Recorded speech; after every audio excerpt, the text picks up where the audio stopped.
Je lis du livre de 1 Samuel, chapitre 17, au verset 28, ce qui est dit. Eliab, son frère aîné qu'il avait entendu parler à ses hommes, fut enflammé de colère contre David. Et il dit, pourquoi es-tu descendu? Et à qui as-tu laissé ce peu de brebis dans le désert? Je connais ton orgueil et la malice de ton cœur. C'est pour voir la bataille que tu es descendu. Prions. Notre Seigneur et notre Dieu, alors que nous lisons cette référence biblique, nous implorons la présence du Saint-Esprit afin qu'il nous conduise en toute la vérité. Merci Seigneur d'ouvrir nos yeux et de sceller ta parole dans nos cœurs, dans nos pensées, nous t'en prions, au nom de Jésus et pour ta gloire éternelle. Amen.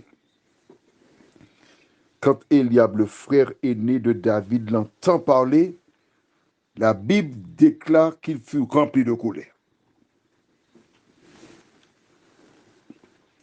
Depuis 40 jours, Goliath insulte le peuple. Depuis 40 jours, il est là, il entend Goliath. Il est le frère aîné, le premier de la famille. Il n'est pas touché. Il n'est pas concerné. Mais quand il entend David, il lui demande d'écoute maintenant. Note bien qu'à l'arrivée de David, parce qu'il l'avait déjà vu, puisqu'ils ont échangé. Mais quand il a entendu David poser ces questions, l'ennemi, le diable, s'est emparé de lui. L'ennemi l'a utilisé pour calmer ses ardeurs, pour le détourner de la mission pour laquelle l'Éternel l'avait envoyé. Et oui, c'est comme ça, oui.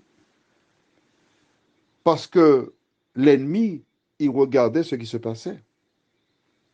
Jusqu'à présent, tout était parfait. Pas d'anicroche, ça correspondait exactement à ce qu'il avait prévu. Goliath est plus grand, il est plus fort. Ils n'ont pas la foi, ils auront peur. Personne n'ira se battre contre Goliath, l'affaire est réglée. Violon, sac, balle finie. Quand le bal, c'est une expression créole, quand le bal est achevé, on dit violon, sac. C'est-à-dire que dès qu'on a mis le violon dans le sac, c'est terminé. Mais quand l'ennemi entend David parler, rapidement, il comprend vite. Hein? Il met les pièces du puzzle. Isaïe, comment sait-il que l'armée était là pour la guerre? Il a envoyé David. David, c'est l'homme à abattre. Attention, David, c'est l'homme à abattre. Qui utiliserons-nous pour abattre David? Parce que c'est lui que Dieu a envoyé. Il nous faut détruire David. Qui allons-nous utiliser? Et l'un des démons de dire à l'ennemi, utilisons son frère aîné, Eliab. Qui a vendu Jésus? Judas, l'un des disciples qui marchait avec Jésus. À travers l'histoire, la parole nous montre comment l'ennemi a toujours utilisé des personnes dans notre giron même.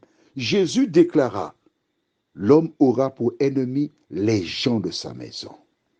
Et voici Eliab qui cherche à descendre David devant tout le monde. Hein. Je connais ta malice, je connais ton orgueil. Je connais tout. Hein. Moi, j'ai ouais.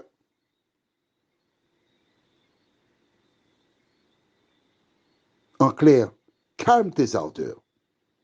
Ne mets rien dans ta tête. D'accord? Tu n'es pas un guerrier. Contente-toi de regarder, puis ferme-la. Toutes les fois qu'une personne est mandatée par Dieu, l'ennemi cherchera toujours des gens pour les empêcher d'aller jusqu'au bout. Prions. Notre Seigneur et notre Dieu, tu as dépêché David. À travers ces mots, nous voyons que tu entends, tu vois, et tu exauces toujours tes enfants Merci de nous aider à garder la foi. Quelle que soit l'épreuve, la montagne qui se trouve face à nous, que nous puissions compter sur toi. Au nom de Jésus et pour ta gloire éternelle. Amen. Je te souhaite une bonne journée.